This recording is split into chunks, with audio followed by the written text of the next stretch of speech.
Et je pense que l'opinion publique nationale et internationale, et plus particulièrement les travailleurs, ont su les rapports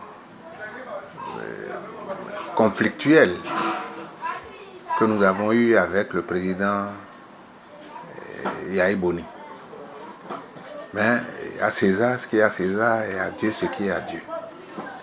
Et le président Yahya Boni nous a aidés à aider les travailleurs, malgré quelques dérapages, à régler un certain nombre de problèmes. Et les travailleurs, dans l'ensemble, lui sont reconnaissants. Vous le faites pour les hommes, mais ce n'est pas toujours les hommes qui vous remercient. Il n'a pas été bon sur toute la ligne, mais du point de vue règlement des problèmes sociaux, comme je l'ai dit, il a fait ce qu'il a pu pour les travailleurs. Maintenant, les déboires qu'il est en train de rencontrer avec le président Talon, je ne suis pas entièrement d'accord en tant que défenseur des droits humains.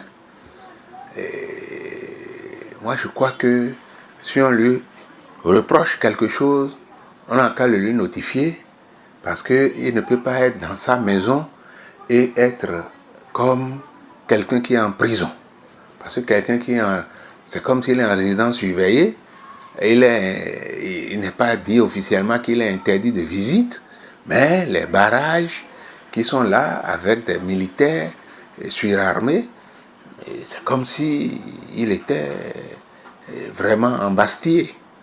Donc moi je souhaite que les élections telles qu'elles se sont déroulées, c'est inédit, c'est pas le président Yahya seul qui le dit, la grande majorité qui a boudé les urnes le sait, la grande majorité des populations. Donc moi je pense que ce n'est point, comme l'a dit le pape Jean-Paul VI au cours d'une visite en Ouganda, ce n'est point les violences qui doivent résoudre les contradictions humaines. Non plus l'homme contre l'homme, mais l'homme pour l'homme et l'homme comme un frère.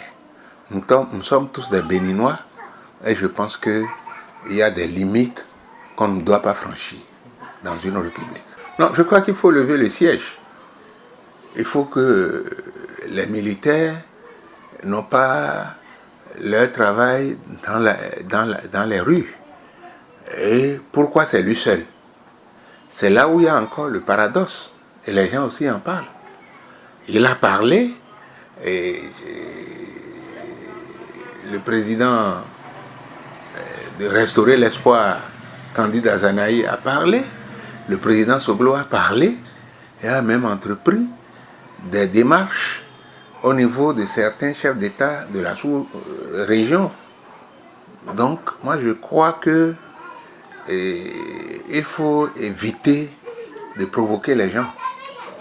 Parce qu'aujourd'hui, c'est comme si on était dans un état d'exception où lorsqu'on trouve un attroupement de 4 personnes, il faut les interpeller.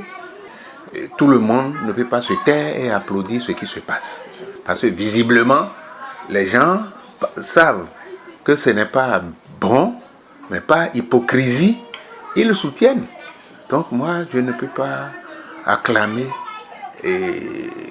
une situation qui met mal à l'aise la grande majorité des populations du Bénin. Et sur le plan africain et international, lorsque vous captez les médias internationaux, mais ce qu'ils disent du Bénin d'aujourd'hui, c'est comme si on était un état zéro. Donc, moi je crois que le président doit prendre la hauteur, il doit tranquillement faire ces 5 ans, est parti. Et puis bon, puisque c'est lui-même qui l'a dit, et laisser la liberté aux citoyens et éviter d'intimider les gens.